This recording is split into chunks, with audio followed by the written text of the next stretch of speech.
Listen, I need to tell you something uncomfortable. That thing you've been doing for years, the one you've convinced yourself is just how you are, might actually be your brain sending distress signals. And here's the part that keeps me up at night. Most people miss these signs completely because they look so ordinary from the outside. We're about to walk through 10 patterns that masquerade as normal behavior but are actually mental health warning signs. Some of these will hit close to home.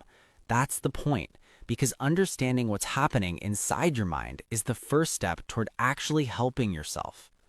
Number 10, the memory archaeologist. Picture this. You're driving home from work, completely on autopilot. You pull into your driveway and suddenly realize you don't remember a single turn you made. Not one stoplight, not one lane change, nothing. It's like the last 20 minutes were erased from existence.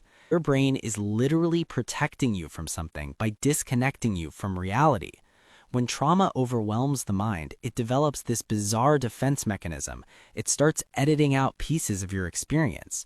You might lose hours doing routine tasks, find items you don't remember buying, or discover you've had entire conversations with people that you have zero recollection of having.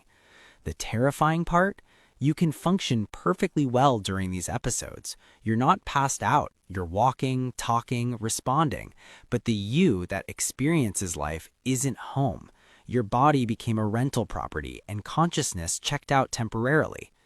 If you regularly can't account for significant portions of your day, your brain isn't being forgetful. It's fracturing under pressure it can't process. Number 9, the emotion hoarder. Here's a strange question. Do you ever feel like you're wearing someone else's sadness? Like you walk into a room and suddenly you're drowning in feelings that don't belong to you. Your coworker mentions they had a rough morning and suddenly you're carrying their pain like a backpack full of stones. A stranger on the subway looks upset and your chest tightens with their unnamed grief. You absorb emotions like a sponge absorbs water, completely, involuntarily, and to the point of saturation.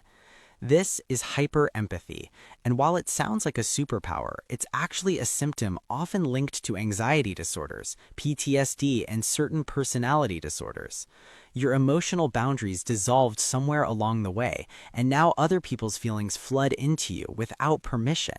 People experiencing this don't just sympathize, they literally feel what others feel, sometimes even more intensely than the person actually experiencing the emotion. They walk out of movies emotionally destroyed. They avoid the news because global suffering becomes personal suffering. They need days to recover from social gatherings because they absorbed everyone's stress, joy, anger, and fear simultaneously.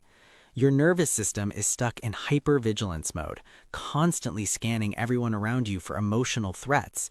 It's exhausting, and it's a clear sign that your brain's filtering system has malfunctioned.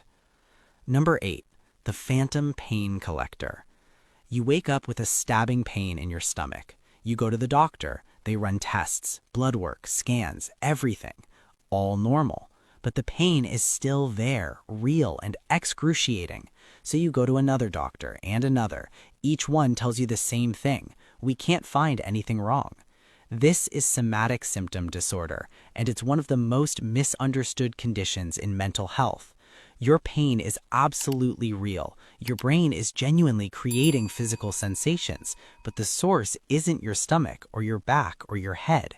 It's psychological distress translating itself into the language your body understands: pain. Your mind is screaming, but instead of hearing thoughts or feeling emotions, you're experiencing headaches, muscle aches, digestive issues, chronic fatigue. The body becomes a messenger for unprocessed trauma, unspoken anxiety, buried depression. Here's what makes this particularly cruel. Because tests come back normal, people often feel dismissed, like they're being called liars or hypochondriacs, but they're not making it up. Their brain has simply chosen to express emotional pain through physical channels. If you're constantly chasing mysterious symptoms that doctors can't explain, your body might be trying to tell you something your mind won't admit. Number 7, the reality auditor. You send an email. Then you check your sent folder to make sure it actually sent. Then you check again 5 minutes later. Then once more before lunch. Not because you're forgetful, because somewhere deep in your brain there's this persistent whisper, but what if it didn't really happen? This is hyper-awareness with reality testing, and it goes way beyond double-checking. People experiencing this constantly question whether their memories are real, whether conversations actually happened the way they remember, whether they locked the door even though they have a clear memory of locking it. The brain's confidence system is broken. That automatic sense of, yes, I did that, never kicks in. Instead, there's only doubt, a corrosive, constant doubt that nothing can be trusted, not even your own mind. This often appears in OCD, but it's also common in anxiety disorders and can emerge after significant trauma. Your brain learned that the world isn't safe, that catastrophe can strike without warning, so now it refuses to trust anything, including its own processing abilities. You might take photographs of your stove to prove you turned it off. You might record conversations so you can verify them later. You're not being paranoid, you're trying to survive in a reality that your brain tells you is fundamentally unreliable. Number 6, the sensation seeker. Here's where things get interesting. Some people need constant stimulation, not want it, need it. If they're not moving, talking, doing something, anything, they feel like they're suffocating. Quiet moments aren't peaceful, they're unbearable. They blast music constantly, scroll through their phone compulsively, pick up new hobbies and drop them within weeks. They can't sit through a movie without also texting and eating and planning tomorrow. One source of input is never enough. This is stimulation addiction, and it's frequently linked to ADHD, but it appears in other conditions too. The brain's baseline state feels so uncomfortable, so empty, that it desperately seeks anything to fill the void. It's not about being energetic or curious, it's about running from an internal silence that feels like drowning. The exhausting part? The stimulation never actually satisfies. It's like drinking salt water when you're thirsty. It creates a temporary sensation, but makes the underlying problem worse. The person needs more and more input to achieve the same effect, and the withdrawal from constant stimulation can trigger genuine panic. If you literally cannot tolerate being alone with your thoughts, if quiet feels physically painful, your brain isn't being social or creative. It's avoiding something it doesn't want to face. Number 5, the counterfeit happy. You're at a party. Everyone's laughing. You're smiling, nodding, saying all the right things. Inside, you feel absolutely nothing. Or worse, you feel that creeping darkness that doesn't match the moment at all. But you keep performing because the alternative is explaining something you can't put into words.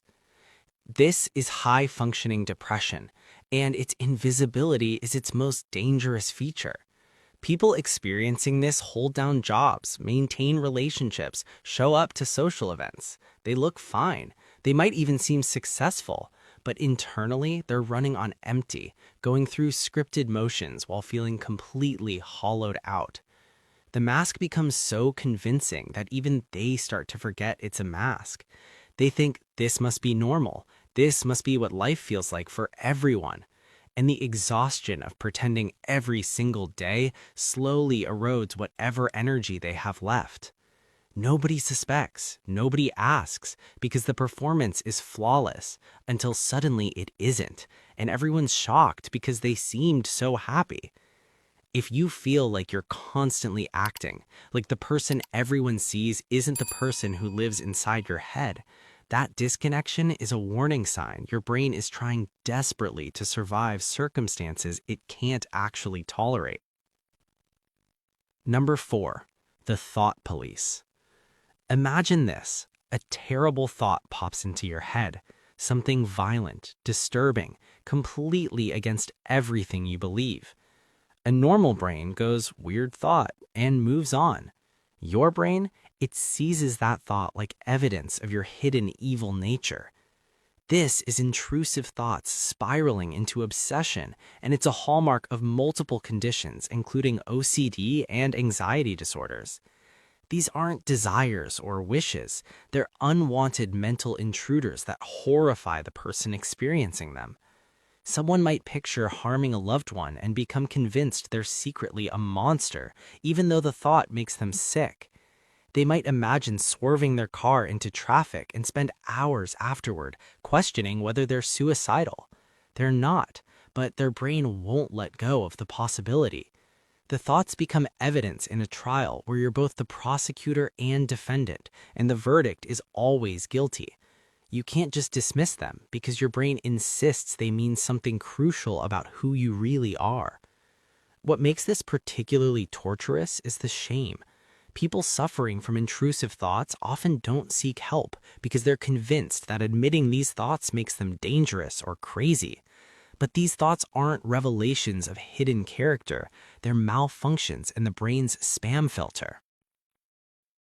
Number 3, the time glitch. You look at the clock, it's 3 p.m. You blink, it's 9 p.m. 6 hours vanished. You're in different clothes, there's food missing from your kitchen, but you have no memory of those hours at all. This is time loss dissociation, and it's significantly different from just losing track of time. We're talking about complete gaps where you were conscious and functioning, but your brain wasn't recording any of it. This often develops as a trauma response. When reality becomes too painful or overwhelming, the brain develops an escape hatch. It just stops filing memories. You're present, but not present, operating on autopilot while consciousness takes a back seat. People experiencing this might discover they've driven somewhere with no memory of driving, find evidence of activities they don't remember doing, or realize they've had conversations they can't recall. It's not sleep, it's not distraction. It's the brain protecting you by disconnecting you from your own experience. If you regularly lose chunks of time and can't account for your actions during those periods, your brain isn't just stressed, it's fragmenting. Number 2, the emotion reactor. Someone cuts you off in traffic and you're shaking with rage for 2 hours. A friend makes a small critical comment and you're devastated for days. Good news arrives and you're euphoric to the point where you can't sleep, can't eat, can't focus on anything else. This is emotional dysregulation, and while everyone has emotional responses, this is different.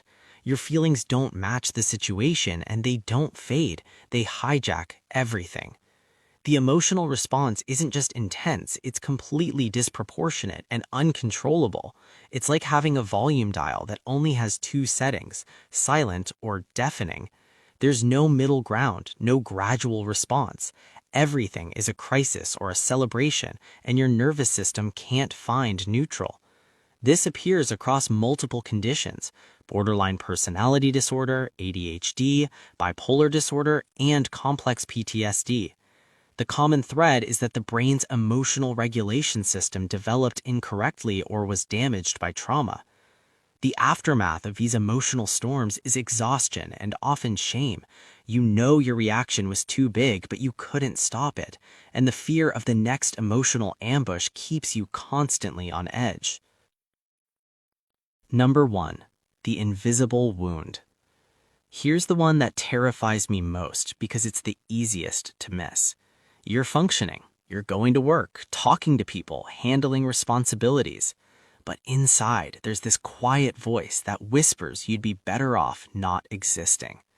Not active suicidal thoughts, not exactly, just this persistent low-level sense that the world would be fine without you, that you're a burden everyone's too polite to mention, that disappearing wouldn't be tragic, it would be a relief. This is passive suicidal ideation, and it's incredibly dangerous precisely because it doesn't look like a crisis. There's no breakdown, no dramatic cry for help, just this steady erosion of the will to continue. People experiencing this might catch themselves thinking, if I just didn't wake up tomorrow, that would be okay. They're not planning anything, so they don't seek help, but they're also not actively participating in being alive anymore. They're just existing, waiting for permission to stop. The insidious part is how normal it can feel after a while. It becomes background noise, a constant companion that doesn't demand attention, but never leaves. If you've been carrying around the idea that your absence would be neutral or positive, that's not clarity or self-awareness. That's depression lying to you with such consistency that you've started believing it's truth.